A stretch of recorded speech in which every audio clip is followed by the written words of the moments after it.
네, 안녕하세요. 차트 선생입니다. 자, 한미반도체 영상 찍고 있는데, 일단은, 솔직하게 말씀드릴게요. 이게 더 갈지 빠질지는 누구도 알 수가 없습니다. 근데 저는 개인적으로 유튜브 하면서 여러분들 반응을 좀 보잖아요. 근데 사실 최근에 한미반도체 찍어달라는 얘기가 정말 많아요. 이게 무슨 말이냐면은 그만큼 시장에서 개인 투자자가 많이 매수했다라는 겁니다. 그쵸?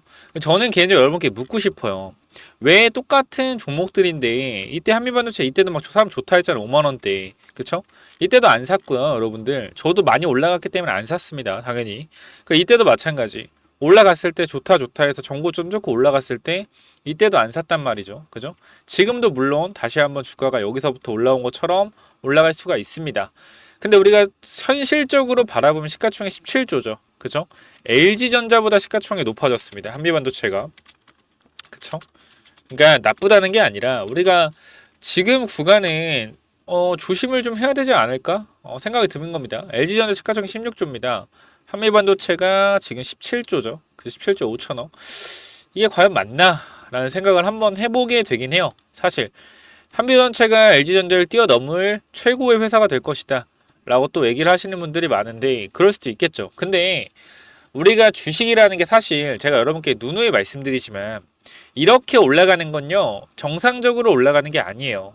항상 말씀드리지만 이게 올라가더라도 되돌림 조정이 나오고 나서 올라갈 겁니다. 그렇기 때문에 지금 구간에서 우리가 항상 봐야 되는 게 주봉을 봤을 때 제대로 된 조정이 한 번이라도 있었냐 이거예요. 시장에서. 하지만 그만큼 좋았기 때문에 매도세가 나오면 바로 매수세가 들어오고 이랬다라는 겁니다. 근데 어느 순간부터 우리가 이런 생각을 하기 시작해요. 그러니까 주식이라는 게 사실 많은 사람들의 생각이 반영되는 거란 말이에요. 그렇기 때문에 많은 사람들이 이제 이런 생각을 할 때가 옵니다. 근데 그러니까 지금은 그거예요. 지금이라도 사야 된다. 이런 반응들이 많은데 여기서 만약에 조금만 더 가게 된다라고 했을 땐 이 종목이 너무 좀 많이 올라간 거 아닌가라는 사람들의 생각이 들 때가 분명 있을 거예요. 그때 갑작스럽게 매도세가 쏘아질 수 있다. 쌤, 그게 언젠데요? 그게 언젠진 저도 몰라요, 당연히. 근데 제가 알 수 있는 거는 흐름을 좀 보면 알 수가 있다라는 겁니다. 무슨 말이냐면은, 자, 60분봉상 지금 올라오는 흐름을 보면은, 이런 전저점 구간을 깨면서 올라오지 않는단 말이에요. 그죠? 보시면 알겠지만, 전저점 구간을 전부 다 지켜내고 내면서 간단 말이에요. 저점 구간을. 그죠? 그러니까 쉽게 말씀드려서, 자, 이러한 고점이 만들어지면은 단기적인 하락은 있지만 추세를 살리면서 올라오고요. 지지선이 만들어지면 지지선을 지키면서 올라온다라는 겁니다. 최근에는 그죠? 계속해서 그런 움직임을 보여주고 있어요. 여기도 마찬가지. 이 전저점 구간을요, 결과적으로 뚫어주면서 그리고 밑에 구간 지켜주면서 올라오고 있다. 그죠? 추세도 살려주면서 올라오고 있고요. 전저점 구간도 뚫어주고, 그죠? 뚫어주고 눌렸긴 했지만 아까 말씀드린 추세를 살리면서 올라옵니다. 그럼 마찬가지예요. 이번에도 고점을 뚫어줬기 때문에 이번 구간대에서 단기적인 뭐가 나올 수 있어요? 단기적인 조정이 나올 수 있다. 나올 수 있지만 상승하는 추세는 살려줘야 된다라는 거예요. 그러니까 제가 봤을 땐 지금 이 추세를 보면은 여기까지 추세를 열어놓을지, 그쵸? 이 구간까지 추세를 열어놔야 할지, 아니면은 추세를 이렇게 보고 단기적인 이 상승 추세를 봐야 될지, 이거는 여러분이 선택하시는 겁니다. 내가 만약에 짧게 보겠다라고 하면은 짧은 추세를 보겠다라고 하면은 지금 여기서 이 각도의 추세를 보시면 돼요. 그쵸? 근데 내가 좀 길게 보겠다. 왜? 밑에 구간부터 추세를 잘 타고 올라왔기 때문에 좀 긴 추세로 봐서 보겠다 그러면은 15만 2천 원 정도까지 열어둬야 되겠죠. 그쵸? 왜냐면은 올라가다가도 조정받는 게 시장이라는 겁니다. 그쵸? 누가 여기 17만 5천 원에서 그죠? 조정을 받은 다음에 주가가 여기 밑에 17만 5천 원에서 14만 원까지 빠질지 누가 알았겠습니까? 그죠? 그러니까 이런 조정을 생각하고 있어야지 현실적인 대응이 가능하다라는 거고, 이러한 조정폭을 봤을 때는 15만 원까지 우리가 현 구간에서는 열어두는 게 맞지 않을까 생각이 들고요. 그러니까 어떻게 가야 되는 거예요? 지금 구간에서 제가 말씀드리고 싶은 거는 만약에 내가 한미반도체에 들어간다라고 하면은 들어가는 건 문제가 되지 않는다. 근데 우리가 생각하는 중요한 자리들에서 이탈이 발생됐을 경우에 선택을 해야 된다라는 거예요.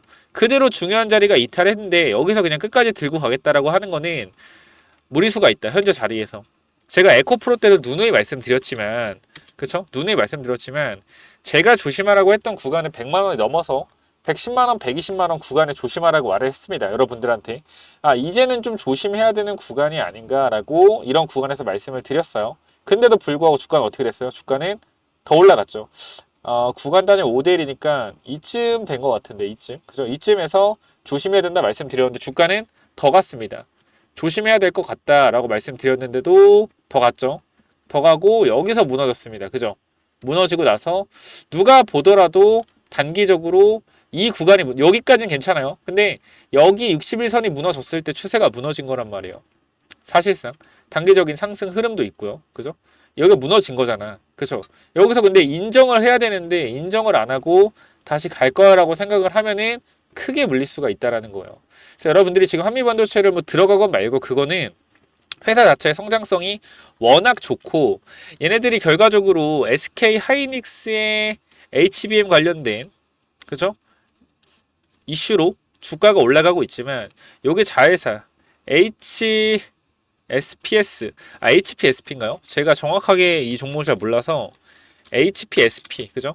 HPSP 여기도 지분을 10% 보유하고 10%인가 9% 아마 보유하고 있을 거예요. 보유하고 있기 때문에 결과적으로 삼성이 이 HBM 관련된 엔비디아의 수주를 따낸다고 했을 때 HPSP 쪽에서 HBM 삼성전자 HBM 관련된 전공정을 담당할 가능성이 있기 때문에 삼성이 돼도 수혜고 하이닉스가 돼도 하이닉스가 더 잘 나가도 수혜다. 이렇게 이제 하면서 양방향에서 삼성이 잘 돼도 올라가고 하이닉스 잘 돼도 올라가고 이런 분위기가 형성이 되고 있단 말이에요. 뭐 틀린 말은 아니긴 하죠. 그런데 중요한 사실은 내가 만약에 여기서 잘못된 선택을 해서 물리게 된다라고 했을 때는 주식은 사실 추세를 따라가고 흐름을 따라가잖아요. 그죠? 그러한 부분에 있어서 흐름이 깨진다라고 했을 때는 추세가 무너질 가능성이 있다. 그러니까 제가 항상 말씀드리는 게 회사의 가치는 올라간다. 올라가는데 주가는 선반영 받는다고 말씀을 드려. 에코프로데도 마찬가지로. 회사가 아무리 공급 계약을 많이 하고 아무리 매출 많이 영업이익을 늘려놔도 결과적으로 공장에 대한 증설하는 데까지는 시간이 걸린단 말입니다. 그럼 결과적으로 2, 3년 후, 1, 2년 후에 증설되는 이러한 시기에 나올 수 있는 그러니까 증설로 나올 수 있는 매출과 영업이익을 선 반영받는단 말이에요. 주가로서. 그러니까 공장이 증설돼야지 공장을 돌릴 수가 있잖아. 근데 시간이 걸리잖아. 그러니까 어떻게 올라가요? 회사의 영업이익과 매출은 이렇게 올라가요. 근데 주가는 어떻게 돼요? 먼저 올라간다라는 거. 그래서 미래 가치를 수렴하면서 고점을 찍고 내려온다라는 거죠. 그렇기 때문에 지금 주가는 선반영 받아서 올라가고 있다. 근데 이 고점을 우리가 정확하게 판단할 수 있다 없다? 없다. 그렇기 때문에 눌리는 부분에서 이탈했을 경우에 추세가 꺾였다고 판단. 이런 구간에서 익절을 들어가야 된단 말이에요. 근데 이게 정말 힘들기 때문에 제가 주식은요 여러분들한테 한미발 당연히 좋죠. 좋고 좋으니까 이렇게 올라갔겠죠. 근데 이러한 고점에 관한 경계는 항상 하고 있어야 된다라는 거예요. 지금 여기서 여러분들의 반응 자체가 한미반도체에 대한 관심이 많이 쏠려 있기 때문에 개인들이 관심을 가장 많이 가질 때가 외국인들이 올라가다 물량을 조금씩 덜어내기 좋은 구간일 수도 있다. 그렇기 때문에 현 구간에서 한미반도체 갖고 있는 분들은 뭐 잘 하시겠지만 내가 만약에 분위기에 휩쓸려서 한미반도체를 들고 있다라고 하면요. 전 여러분들 그렇게 말씀드리고 싶어요. 제가 딱 두 군데의 지지선을 말씀드릴 겁니다. 두 군데의 지지선을 말씀드릴 거예요. 이 지지선을 이탈했을 때 매도해서 수익을 챙기면 된다. 신고가 영역에서 주가가 어디까지 올라갈지는 아무도 모릅니다. 하지만 단기적인 흐름에서 중요한 지지선을 잡아놓고 이 지지선이 이탈한다고 했을 땐 단기적인 지지가 이탈됐다라는 것은 단기 추세 하락으로 이어질 수 있다. 그러니까 이 말은 단기 고점이 만들어질 수 있다라는 거겠죠. 그렇기 때문에 현 구간에서 개인적인 입장에서 신고가 영역에서 좋은 흐름에 있는 건 사실이나 고점에 대한 경계는 항상 가지고 있어야 된다라고 말씀드리고 우리가 단기적으로 상승하는 추세가 꺾이는 시점에서 뭐가 된다? 단기 고점이 만들어질 가능성이 높기 때문에 이러한 부분에 있어서 매도 타점을 반드시 지지선 이탈 시로 잡아야 된다라고 말씀드리고요. 현재 개인들의 한미반도체 관심이 높아진 만큼 우리는 어떻게 해야 된다? 확실한 대응을 하고 전략을 짜야 된다고 말씀을 드리겠습니다. 그렇기 때문에 이러한 부분에 있어서 한미반도체 익절 라인 필요하신 분들 간단하게 010-9201-6329로 한미라고만 남겨주세요. 다른 건 제가 딱히 말씀드릴 수 없을 것 같아요. 그러니까 그냥 쉽게 얘기하면 솔직히 좋은 말 하면은 좋은 말 할 수 있어요. 그쵸? 이 하나가 TC 본딩 관련돼서 단기적으로 개발에 성공한 건 아니지만 테스트하고 있다라고 막 내용이 있잖아요. 그죠? 자, 그러한 부분들 보면은 뭐라고 말할 수 있어요. 얘네들은 테스트 단계다. 한미반도체 뛰어넘을 수 없다. 이렇게 얘기하면 돼요. 사실. 근데 현실적으로 봤을 때 SK가 한미반도체 하나에 매달리진 않을 거예요. 왜? 대기업이 왜 대기업입니까? 얘네 하나 잘못되면 다 망가져요. SK, HBM 관련돼서. 맞잖아요. 그쵸? 그걸 방지하고자 많은 공급사와 계약을 하려고 할 겁니다. 좀 더 가면은. 원래 그래요. 그렇기 때문에 경쟁사가 등장할 가능성이 언제든지 있다. 그거에 대해서 리스크를 항상 생각해야 된다. 왜냐하면 우리가 에코프로도 마찬가지예요. 에코프로도 결과적으로 주가가 하락할 때 나온 얘기가 다른 2차 전지 관련된 경쟁사들이 등장한다. 이런 이슈도 있었단 말이에요. 그러니까 항상 올라갈 때는 좋은 이야기만 나와요. 올라갈 땐 좋은 이야기만 나오고 내려갈 땐 나쁜 이야기만 나옵니다. 원래 주식시장이 그래요. 그렇기 때문에 이러한 부분들에 있어서 확실한 지지선을 잡아놓고 매도 전략을 짜는 게 여러분들 주식을 하는데 가장 큰 도움이 되실 겁니다. 자, 010-965-6329 한미 남겨주시면은 제가 대응 어떻게 할지 알려드릴 테니까 꼭 한번 체크해 보시고요. 추가적으로 제가 이런 주식에 대한 기법, 주식의 선반영, 그리고 우리가 주식을 보는 이러한 좀 시선, 그러니까 무조건 좋은 뉴스만 뜬다고 주가가 올라가는 건 아니에요. 생각해봐요. 계속 주가 내려가는데 좋은 이야기가 뜰 때가 있습니다. 근데 주가가 내려가요. 이런 경험 해봤잖아요. 그죠? 그렇기 때문에 주식은 항상 선반영이라는 걸 인지하고 이러한 신법, 기법을 통해서 한번 같이 공부 한번 해봅시다. 그래서 이 기법까지 말씀드리고 마무리할게요. 이 기법이 뭐냐면요. 자, 이 기법이 뭐냐면요. 단기적으로 제가 이렇게 좀 만들어 왔는데, 제가 이 종목을 발굴하는 거를 이런 식으로 발굴한다라는 걸 좀 말씀을 드리는 거고, 요거는 내려서 읽어보시면 될 것 같고요. 자, 요 부분을 좀 말씀을 드리도록 하겠습니다. 자, 이쪽을 좀 당겨서 확인을 해보면은, 자, 이쪽에 제가 이 주식을 하는 데 있어서 가장 좀 중요하게 봐야 되는 부분들을 간단하게 정리를 좀 해놨습니다. 세력들이 매집하는 원리를 알아야 버틸 수 있는 힘이 생긴다라는 건데, 주식이라는 것은 항상 변동성이 있기 때문에 이 변동성에 저점 부근에 매수를 해야지 올라갔다 내려갔다 올라갔다 내려갔다 할 때 이 가장 저점 부분에 잡아놔야지 변동성에 견딜 수 있다라는 건데, 만약에 이 변동성의 중간 부분에 잡아 놓더라도 세력이 매집을 했다라는 확신만 있으면 내가 버텨갈 수 있다라는 겁니다.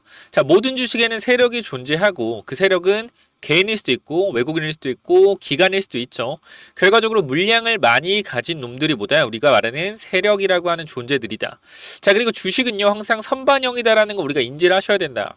왜냐면은 에코프로 한번 보자고요. 에코프로 주가가 10만원에서 150만원 갔다 어디까지 빠졌죠? 40만원까지 빠졌죠. 그래가지고 뭐요? 아, 선반영이었구나. 이거를 시간이 지나야만 알 수 있는 거죠. 그 주식은 기대감이고 그 기대감이 결국 어디까지 반영될지를 정확하게 캐치해야 주가의 상승폭을 어느 정도 예상할 수가 있다. 거래량은 힘이다. 세력들이 사용한 돈의 힘을 보고 이 세력들이 얼마나 강한 놈인지 확인해야 한다. 바닥에서 터지는 거래량들을 확인해야 되고 고점에서 터지는 거래량, 고점에서 거래량이 터지면서 내려온다 보다 고점 신호다라는 것을 파악을 해야 된다는 겁니다. 그리고 우리가 에코프로 때를 보면 아시겠지만 계속 올라가는 종목을 계속 가겠지라고 욕심을 내다 보면 어떻게 된다? 수익을 챙기지 못하기 때문에 언제나 욕심은 독이 된다. 그렇기 때문에 항상 수익을 챙겨줄 때 어느 정도 분할 매도를 해야 된다라는 거 말씀을 드리고요. 그 다음 또 가장 중요한 부분 좀 몇 개를 말씀드릴 건데, 심리가 중요한 이유예요. 내가 사면 빠지고 내가 팔면 오르는 이유, 결국은 뭐다? 심리의 차이이다. 내가 사면 빠진다면 분할 매수로 매수해보자라는 겁니다. 이러한 것들 다 내용을 담아놨으니까 꼭 한번 체크해 보시고요. 자, 내가 1000만원을 매수했을 때, 그죠? 내가 사면 빠진다면 250만원만 사면 뭐요? 빠지면은 추가로도 매수할 수 있다는 거죠. 내가 쫓겨가던 매매에서 내가 주도권을 가지고 이 주식을 흔들 수가 있다. 내 마음대로 추가 매수를 할 수 있다는 거죠. 항상 추가 매수할 때 고민을 하잖아요. 그런 부분이 뭐한다? 없어질 수 있다는 거고, 반드시 우리는 뭐 해야 돼요? 3분의 1 내지 2분의 1 올라갈 때 매도해야 된다. 뭐 할 때? 어디서 매도해야 될지 고민될 때요. 종목에 대한 확신이 없기 때문에, 그죠? 욕심을 내려놓고 수익을 챙겨야 된다. 내가 고민하는 순간에 결과적으로 이러한 모든 것들이 내가 고민한다는 것이 뭐요? 공부 자체가 덜 됐다라는 반증이고, 항상 기업을 분석하고 대략적인 목표가를 정해서 매도 타점을 분할 매도로 잡아놓자. 영원하게 상승하는 종목은 없습니다. 우리 국장에는 항상 강하게 오르면은 조정이 강하게 나와요. 올라갔을 때 수익을 챙겨가야 우리가 뭐한다? 확실한 매매를 할 수 있다라는 거고, 결과적으로 이러한 부분들, 이러한 종목들을 잡는 방법들, 이러한 부분들 여러분들한테 이 심리를 다스리고 우리가 이 기법, 그죠? 어떻게 종목을 선정해 가고 어떤 심리를 가지고 있어야 되는지 이런 기법들을 제가 드릴 거니까 꼭 한번 참고해 보시고요. 결과적으로 종목을 고르는 방법은요, 간단합니다. 간단해요. 이러한 실적이 좋은 종목들, 그죠? 실적이 좋고 바닥에서 매집이 들어오는 이러한 종목들, 제가 밑에도 많이 있는데 일단 좀 시간이 없기 때문에 간단하게만 말씀을 드릴게요. 이러한 종목을 찾는 법, 검색기로 찾으면 되는데 혹시나 이런 검색기가 없다, 기본적인 거거든요. 기본적인 거. 결과적으로 우리가 차트를 모두 다 돌려볼 수가 없기 때문에 제가 말씀드리는 이러한 기법에 맞는 종목들을 찾아내기 위해서는 검색기가 필요하다. 그렇기 때문에 여러분들이 이런 검색기 필요하다고 하시면은 제가 모든 내용을 공유하고 있으니까 필요하신 분들은 이쪽에 010-9201-6329 이쪽 문자로 기법 또는 히든이라고, 그죠? 딱 두 글자씩만 남겨주시면 될 것 같습니다. 그죠? 제가 이러한 종목들도 결과적으로 히든 종목도 준비하고 있기 때문에 기법 또는 히든이라고 010-9201-6329 이쪽으로 남겨주시면은 제가 보내드릴 테니까 당연히 무료로 보내드립니다. 그렇기 때문에 기법 또는 히든 남겨주시면은 요 자료들 전부 다 공유를 드릴 테니까 꼭 받아가시면 좋을 것 같습니다. 자, 여기까지 하고 마무리하도록 하겠습니다. 감사합니다.